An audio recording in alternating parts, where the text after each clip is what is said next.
Quando fazemos uma chamada de subrotina em uma linguagem, por exemplo, como C++, basta colocar o nome da rotina que vai até lá e depois volta.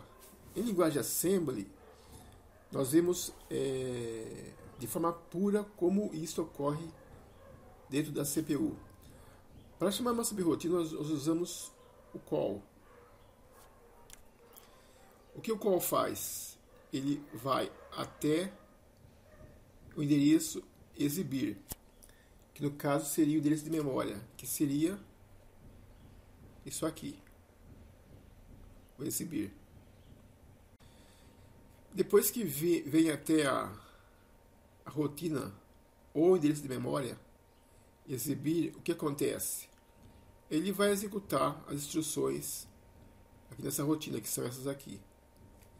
Nesse caso, essa subrotina, ela simplesmente vai exibir uma frase em uma janela de Windows. Simplesmente ele seta o título da janela aqui, e aqui ele vai indicar o endereço da frase. Depois ele faz a chamada da função, faz um call, exibindo a janela. Terminando esse processamento, ele executa o RET. Numa função em C++, ou Delphi, ou VB, nós normalmente não colocamos o RET. Isso só é utilizado em linguagem de alto nível quando retorna um valor da função. Em Assembly sempre terá o RET. Porque, se não acontecer isso aqui, a CPU ela continua processando para baixo até o fim da memória. Então o RET é sempre necessário. O que acontece quando nós damos um call? O fenômeno que ocorre dentro da CPU é o seguinte: o call ele vai gravar no endereço de memória chamado stack pointer. Ele vai gravar aqui dois tipos de valores. O primeiro é o IP e o segundo é o CS. O que é o IP? O IP vem a ser o endereço debaixo do call. Esse endereço aqui, que vem a próxima função. O CS é o segmento de memória, que é um tipo de atributo comum em chips da Intel. Por que esses dois tipos de dados são gravados? Nós veremos mais a seguir. Então, quando o call é acionado, ele grava o IP, que é o endereço de baixo, da próxima função, e o CS.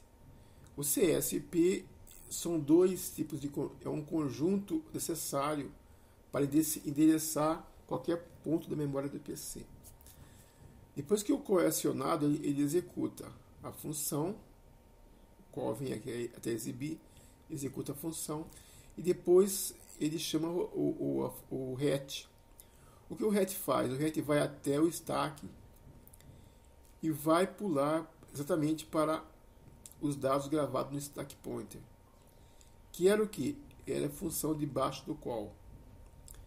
Então, quando ocorre uma chamada de função, a CPU ela guarda o endereço de baixo para quando ocorrer o RET. Acontece que existe um truque, aliás, que era muito usado até em vírus antigos. Ou seja, em vez de usar o call para chamar uma parte da memória, depois retornar para baixo, as pessoas faziam uma espécie de gambiarra. Ou seja, elas gravavam um endereço qualquer na memória, no stack, que elas faziam. Em vez de usar o call, elas faziam o seguinte: quando elas queriam que a CPU pulasse para um certo endereço, elas faziam push endereço 579, por exemplo. Depois faziam embaixo um RET. O que é muito estranho, né? Porque o RET só ocorre no fim de uma rotina. Então a pessoa fazia um push no 579 e mandava isso para o stack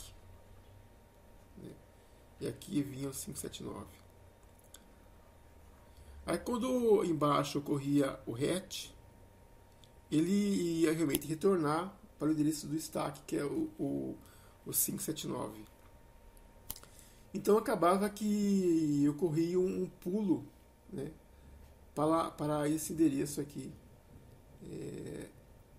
fazendo uma espécie de gambiarra, né, uma espécie de, em vez de usar um call 579, a pessoa lá dava um push, empurrava o endereçamento para o stack pointer e depois fazia um RET. Por que isso é usado? Muitas vezes as pessoas faziam isso para enganar um interpretador de programa, né, ou um antivírus, que em vez de esperar um call para chamar uma rotina, o programa usava essa gambiarra aqui. Então existem várias maneiras de chamar uma rotina, porque o assembly ele é bastante engessado, né? E tem ali rituais de processamento que não são padronizados. Às vezes um comando ali faz muitas coisas.